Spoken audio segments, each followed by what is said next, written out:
الله والصلاة والسلام على رسول الله صلى الله عليه وسلم وبرنامج كيني امتحانها يعني كهديني تربية الأطفال بربانة عرورت ما أنت حلقة واحد كوسو قادنينا الحنان أما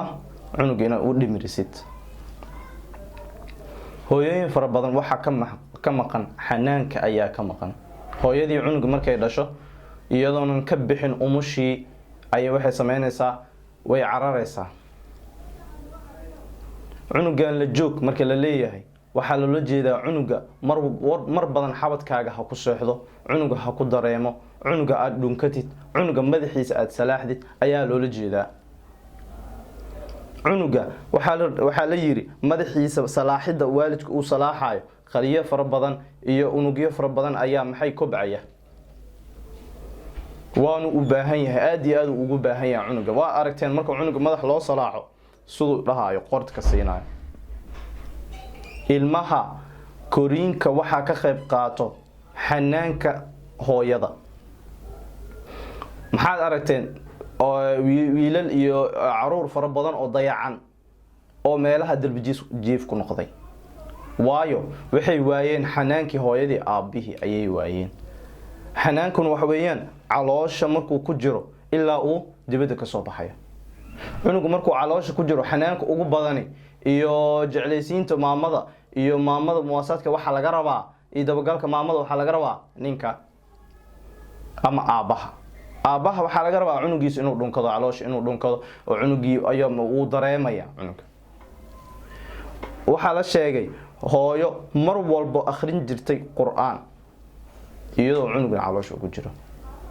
quraankiisa u waday markasta akhrin jirtay waa aad ya 9 bilood cunuga uu ku jiray caloosha oo dhan waxay akhrin jirtay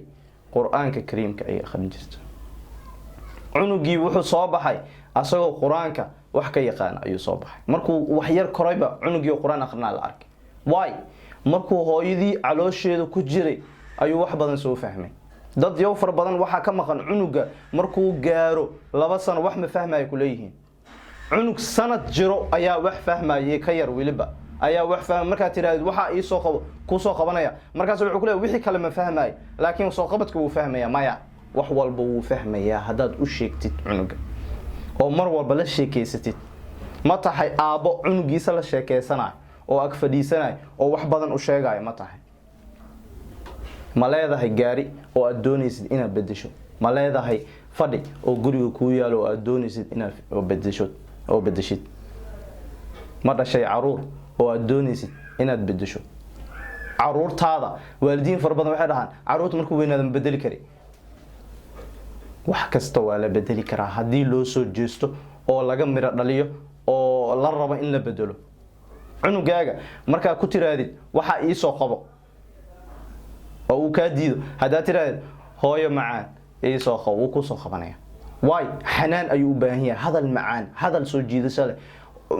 dhabta inaad gelisid hooyo macaan aad tiraadid oo wax u sheegtid ayuu cunug u baahan yahay ma ahan cunug in lagu qayliyo maanta oo dhan u laga dab wado xanaanka waa shayga kaliya ilmaha koriinkooda ka qayb qaata si fiican u koraan aqlina yeesha koriinka ilmaha waxa kamid ah hooyada naaskeeda inay naas nuujiso hooyada maxay sameeyaa waxay sameeyay 6 bilood naas nuujina ka tagaya cunuga la naas nuuji xawleyn kaamileyn quraanka uu sheegay 2 sano iyo cunuga kale oo ku duwan yahay waxa la hooyada ku soo si fiican ku soo naas nuujisay miyaa cunuga aqliga badani waa cunuga hooyada ku soo dadaashay ilaa 2 sano soo waday oo si fiican ugu soo dadaashay weeyaan aqli buu yeeshanaa maskaxda baa koreys cunugii waxa la arkaa hadlaya soo 1 sano iyo jira way hooyada ayaa si fiican u soo barbaarisay hooyada ayaa wax u sheekaysa wax bay u sheegtaa hooyooyinkeena maanta ilmahooda oo dhan waxba ugu sheekeeyaanba TikTok iyo waxyaalo kale loo joogin ayay intay u shidaan TikTok baa u sheekeynaya cunuga social media ayaa cunuga u sheekeynaya cunug waxa ku soo baxaya dhoodin social media ah ayaa ku soo baxay oo social media wuxuu leeyahay wax fiican iyo wax xun wixii xun cunugii ku hadlaya ku soo baxay waxa fiican hadaa ku abaabisid meesha fiican oo aad tiraadid meeshan kaliya waa inaad daawataa wixii kale uu kala xanaya waa practical ana arkay ilmahayga markaan TV-ga aan u shido kale haddii TV-ga soo shidano oo jinjin fiirsanayana hees oo kale wax soo gasho haddaan uf dhaho iska mooti waa ufe way mootinayaan marka dambe anoo iska fadhiyo ayaa waxay dhahaa uf baa soo gala aaba naga moot haye mobilka TikTok markay daawanayaan uf waa waxaan iska dhaafi markaan dhaho marar badan haddana iyaga idhaxayba uf igilix aaba uf waa kan iska dhaafinaya ilmahaaga koriinkooda adiga ayaa ka qayb qaadanaya koriinkan waxyaalaha ugu badan ka qayb qaata waxa kamid ah alxanaan inaad laabtaada geliso cunuga oo aad tiraadid ooyo waa ku jecelahay aabahana waxa laga rabaa cunugiisa inuu mar walbo markuu imaado oo habsiyo kor u qaado way aabayaashii hore waxay